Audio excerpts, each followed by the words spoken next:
numbers. Now, to understand what transpired in the quarter gone by and what's the outlook going forward, let's get in chat with Shikhar Aggarwal, who's the Joint Managing Director at BLS International Services and also the Chairman at BLS E-Services. Hi, very good morning. Thank you so much for joining us today, Shikhar. Well, you've delivered a very strong set of numbers yet again. Revenue up nearly 49%. Profit up 27%. So tell us about the segments visa and consular business that continues to be your backbone. Tell us what is driving this surge. Is this purely volume growth or have you seen recent acquisitions like iData and Citizenship Invest? They have started to show results already in your second quarter numbers. Yes, as you know, in terms of revenue, we have delivered the highest ever quarter for BLS International. Every quarter it's been a highest ever quarter, and this quarter also. We have delivered a revenue of 736 crores, which is a growth of 48% compared to similar quarter last year. And our EBITDA has also grown to 212 crores. Particularly if you talk about the visa segment, definitely our margins have now gone up to 41.9%. And, we've done an EBITDA of 192 crores in the visa business. Even in our digital service business, the EBITDA has gone up to 20 odd crores. This has a mix of factors. Our number of applications have definitely gone up. In this quarter, we did 11.3 lakh applications compared to 10.10 lakhs in the similar quarter last year.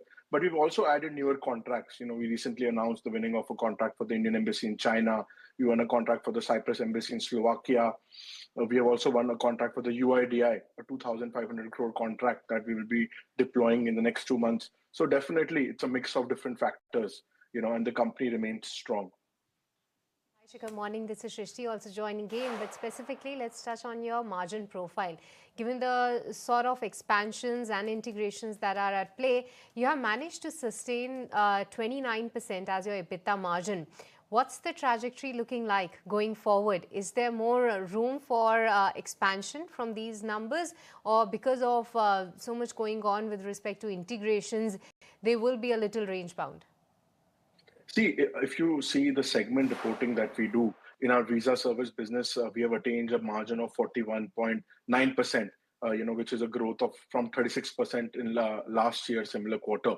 And if you see in our digital service business, there has been a little dip in margin because of the business that we acquired, RD Phyllis, which is a higher revenue and 3% margin only. So that is why if you see at a consolidated level, now our margin stands around 28.9%.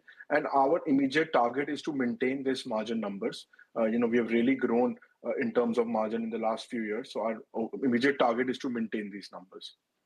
All right. So the immediate target is, of course, to maintain these numbers. But, Shikhar, you were talking about some of the big projects. Now, you did win that 2,000 crore rupees Aadhaar Seva Kendra project from UIDAI. So when does the work start on it, and how much of this project is going to add to your overall revenue and profit for the next few years? What's the timeline like? See, definitely, we have won a lot of new contracts. As we said, we recently won a contract for the Indian Embassy in China. We won a contract with the Cyprus Embassy. We have won a contract for the UAE attestation.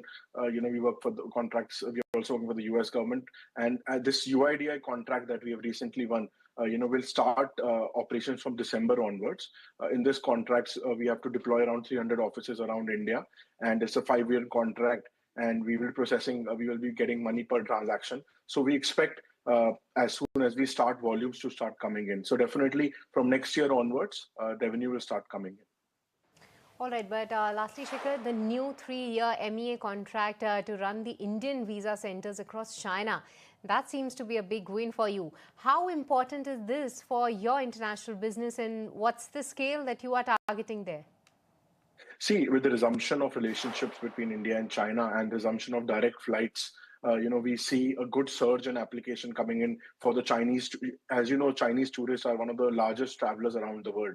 So even a small share of their outbound travel into India will be a big boon for the GDP of India as well, even for the numbers for our company. So I think some numbers, what I saw was around 4 lakh Chinese visitors visiting India, previously before COVID. So I expect that from next year onwards, numbers should start coming in again. And definitely that will add to the revenue and margins of the company as well. Growth outlook there. Next year is when we can see some momentum coming in from China travel. But on that note, Shikhar, will let you go. Thank you so much for joining us today, and thank you so much for your time. And